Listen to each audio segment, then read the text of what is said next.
پھولوں کو کبھی عطر لگایا نہیں جاتا ہے۔ اگر ہم بھی سمجھتے ہیں کہ ہماری زبان سے زندہ ہے نام پنت، ایسا نہیں ہے۔ حشر تک نام و نشان، کیا بات کہی کافی ہے، کافی کی نجات کے لیے ہی شیر کافی ہے۔ حشر تک نام و نشان، پنجتن رہ جائے گا، سب فنا ہو جائیں گے۔ عقیدے میں یقین دیکھیں، اور عقیدہ کہتے اس کو جس میں یقین ہو، جس میں یقین ہو عقیدہ کیسا۔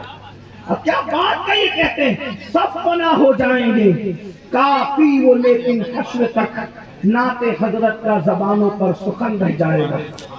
یہ کلام سنا تو انگریز تن کے گورے من کے کالے کا اس کو اتنی آسانی سے نہیں ماریں گے، اب اس بڈھے کو تو اتنی تکلیف دیں گے۔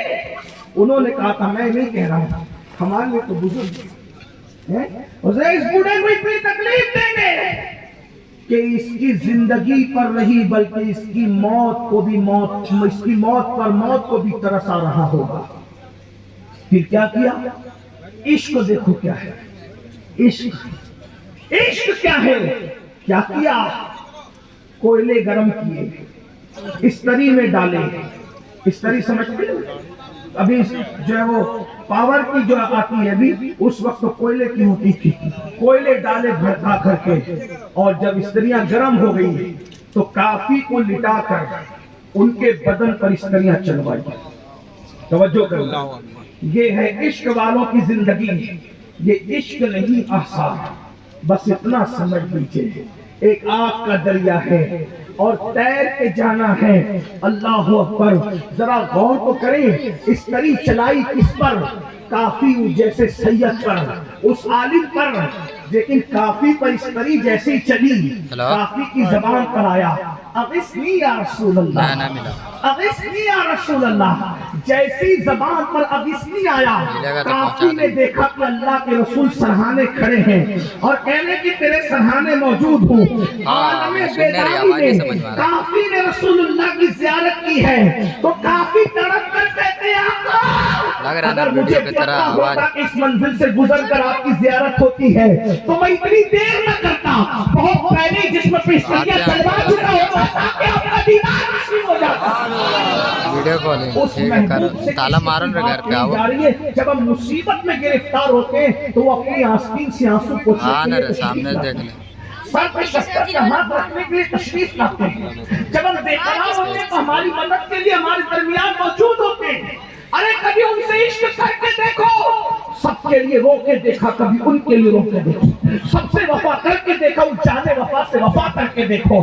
تم تنہائی میں رہو گے تو لگے گا کوئی تمہارے ساتھ ساتھ ہے، تم تڑپو گے تو کوئی تسلی کا ہاتھ سینے پہ رکھے گا، کوئی لگے گا ساتھ ساتھ ہے، تم رو گے تو لگے گا کوئی آنسو پوچھ رہا ہے، ساتھ ساتھ ہے۔ جس کے ساتھ وہ ہو جاتے ہیں، پھر ایک شرابی بھی پکار اٹھتا ہے اگر وہ ان کے ساتھ ہو جائے تو۔ اللہ عمر شرابی کی زندگی بدلتی ہے۔ اللہ جگر کہتے ہیں، اب اور جگر کام نہیں ہم کو کسی سے، اب اور جگر کام نہیں ہم کو کسی سے، کافی ہے بس ایک نسبت سلطان مدینہ۔ میں بات لمبی کر رہا ہوں، شارٹ کرنا چاہتا تھا، مختصر کر رہا ہوں، ہمیں جانا ہے ورنہ فلائٹ چھوٹ جائے گی۔ جگر کی بات آئی تو اس بات کو، جگر ایک نعت نے جگر مراد آبادی کی زندگی بدل دی، ایک نعت نے۔ میں بات ختم کر رہا ہوں لیکن آپ کی توجہ چاہتا ہوں۔ ایک نعت نے جگر کی، جگر جیسا شرابی، جگر مراد آباد، ابھی مراد آباد ہی پتہ نہیں دماغ پہ کیوں چھایا ہے، کافی مراد آبادی کا ذکر ہے، پھر جگر کا ذکر ہے۔ جگر مراد آبادی ایسا شرابی کہ کبھی منہ سے شراب نہیں ہٹتی تھی۔ توجہ کرنا، بات آخری کرنے لگا، توجہ کرنا، دھیان دینا۔ اجمیر شریف میں عرس جو ہوتا ہے اجمیر معلیٰ میں، آج سے نہیں ہوتا، 800 سال سے ہوتا ہے۔ اس کا مطلب یہ عرس کسی اسٹیج کی مرہون منت نہیں ہے، جب اسٹیج نہیں تھے تب بھی غریب نواز کا عرس ہو رہا تھا، اس کا خیال رکھا گیا۔ ہاں، جگر کو دعوت نامہ درگاہ شریف کی طرف سے بھیجا کہ جو اجمیر شریف کے عرس میں مشاعرہ ہوتا ہے اس میں تمہیں نعت پڑھنا ہے۔ پوسٹر چھپا، لوگوں نے احتجاج کیا کہ وہ شرابی ممبر پر نعت پڑھنے کھڑا ہوا، اس وقت ہمارے ممبروں کا تقدس بھی کیا تقدس، شاعر بڑا ہوگا لیکن پرہیزگار نہیں ہوگا تو اس کی ڈگری نہیں دیکھی جائے گی، اس کی صلاحیت نہیں دیکھی جائے گی، ممبر کے لیے تقویٰ دیکھا جائے۔ کیا ہمارے ممبروں کا تقدس اور ہماری پبلک کی غیرت بھی کیا ہے؟ جگر جیسا شاعر نہیں پڑے گا صرف اس لیے کہ وہ شراب پیتا ہے، اللہ اکبر، ہنگامہ ہے۔ لیکن درگاہ شریف والوں نے کہہ دیا دعوت نامہ تو دے دیا، ادھر جگر کا حال خراب، جگر جب بھی قلم اٹھاتے ہیں سوچتے ہیں شرابی اور حضور کا ذکر۔ شرابی کو یہ احساس تھا کہ میں گندی زبان سے حضور کا ذکر کیسے کروں، لیکن ہم سفید لباس میں ایک سے ایک لباس میں ملبوس غیبت کر کے بھی رسول اللہ کا نام لیتے ہیں، چگلیاں کر کے بھی رسول اللہ کا نام لیتے ہیں، سود کے لقمے کھا کے بھی رسول اللہ کا نام لیتے ہیں۔ ارے وہ جگر جیسے شرابی کی غیرت تو دیکھو، اور ایسے غیرت مند لوگوں کو ہی ہدایت ملتی ہے۔ ہمارا تو حال ہی جدا ہے۔ گھر جگہ دیکھ لو بھائی، مولانا فیمس ہے، جگہ کم پڑ جائے گا۔ جگر قلم اٹھاتے لرز جاتے ہیں، نعت لکھنا بچوں کا کھیل نہیں، غزل بہت لکھی جگر نے، نعت لکھنے کی ہمت نہیں، کیونکہ نعت لکھنے کے لیے فنکار ہونا ضروری نہیں، نعت لکھنے کے لیے عاشق رسول ہونا ضروری ہے۔ سبحان اللہ۔ جگر قلم اٹھاتے ہیں، رو پڑتے ہیں، بالآخر جگر نے غسل کیا اور بہت ہمت کر کے نعت شریف لکھنی شروع کی۔ وہ نعت کا مطلب یہ ہے، ایک رند ہے اور مدحت سلطان مدینہ، رند کہتے شرابی کو، ایک رند ہے اور مدحت سلطان مدینہ، ایک رند ہے اور مدحت سلطان مدینہ، ہاں کوئی کرم رحمت سلطان مدینہ۔ اور پھر مقطع میں کہتے ہیں، پوری نعت نہیں پڑھ سکتا، مقطع میں کہتے ہیں اب اور نہیں کام جگر، ہم کو کسی سے کافی ہے بس ایک نسبت سلطان مدینہ۔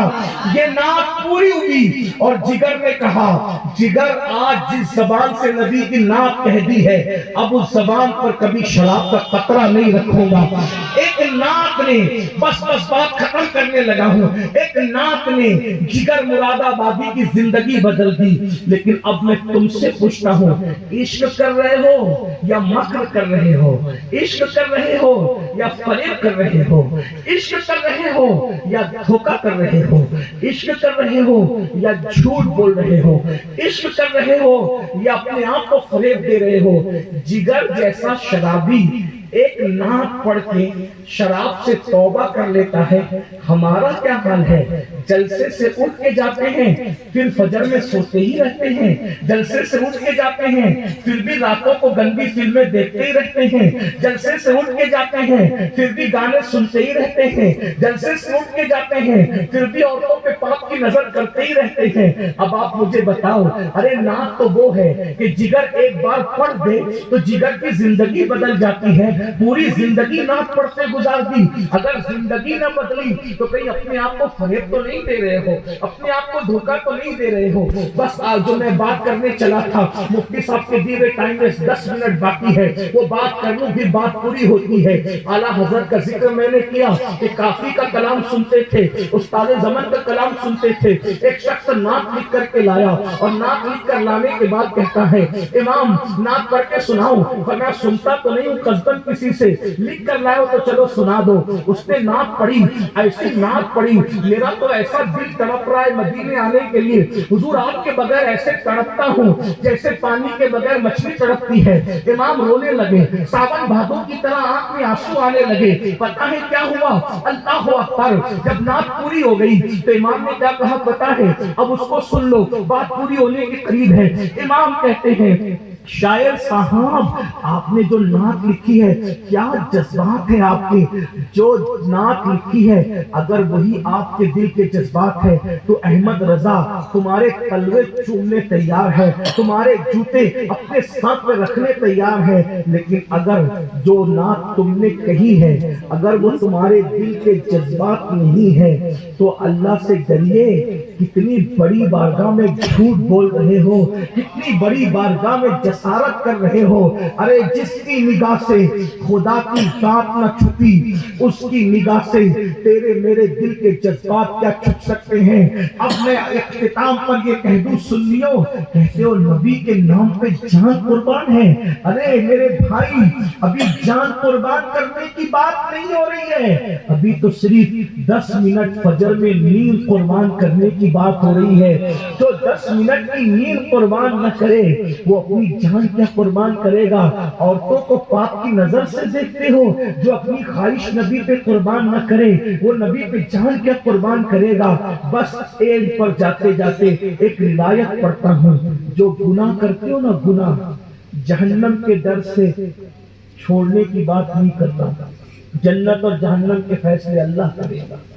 میں تو سب سے گنہگار حضور کا امتی، حضور کی امت میں سب سے آخری نمبر کا امتی ہوں. عشق کے معاملے میں مجھ سے بڑا بے ہنر اور بدکار کوئی نہیں، مجھ سے بہتر عاشق آپ ہو. لیکن اینڈ پر جاتے ہوئے اتنا کہہ دوں، جنت کی لالچ میں نیکی کی بات نہیں، جہنم سے بچ کر گناہ سے بچنے کی بات نہیں. اتنا سن لو، سیدنا فاروق اعظم کہا کرتے تھے گناہ چھوٹا کرو یا بڑا کرو. پوری تقریر یاد رہنا، یاد رہے یہ جملہ بطور امانت تمہارے دامن میں ڈال کے جا رہا ہوں. پوری زندگی گانٹھ باندھ لینا. بہنوں کی بھی توجہ، کروڑوں کا، اربوں کا، خربوں کا یہ جملہ ہے، آپ کے دامن میں بطور امانت دے کر جا رہا ہوں. بچوں کو نصیحت کرنا، اس کی وصیت کرنا. سیدنا فاروق اعظم فرماتے گناہ چھوٹا کرو یا بڑا کرو میں کچھ نہیں جانتا، میں تو بس اتنا جانتا ہوں جو بھی امتی گناہ کرتا ہے وہ قبر میں رسول اللہ کو غمگین کرتا ہے، رنجیدہ کرتا ہے، حضور کا دل دکھاتا ہے. بس اتنی سی بات ہے. اب بتاؤ کیا کوئی عاشق یہ پسند کرے گا کہ اپنے نبی کا دل دکھائے، اپنے نبی کے دل کو تکلیف پہنچائے؟ کوئی پسند کرے گا؟ ارے ماں کا دل دکھانے والا مرے گا تو اس کی زبان پہ کلمہ نہیں آئے گا. جو ایک دن میں ہزاروں مرتبہ اپنے نبی کا دل دکھاتا ہو، جھوٹ بول کے، غیبت کر کے، چغلی کر کے، گندے کام کر کے، حرام کام کر کے، لڑکے لڑکوں کے ساتھ بدکاریاں کر کے، کبھی زنا کر کے، زنا کے اڈوں پہ جا کر. جو ٹائم بچہ ہے اس میں ایک روایت پڑھ کر کتاب التوابین میں ہے عاشقوں کی کیفیت کیا ہے. عاشق کیسا ہے؟ عاشق ہر عذاب برداشت کرنے تیار ہے، محبوب کا دل دکھانا تیار، اس محبوب کا دل دکھانے کے لیے وہ تیار نہیں. محبوب کا دل دکھانے کے لیے تیار. کہتے ہیں روایت میں آتا ہے، جس کو میں اپنے الفاظ کے جامع میں پیش کر رہا ہوں، نوجوان خصوصی طور پہ سنیے. حدیث پاک کا مفہوم میرے الفاظ کے جامع میں علامہ ارشد القادری کی تحریر کا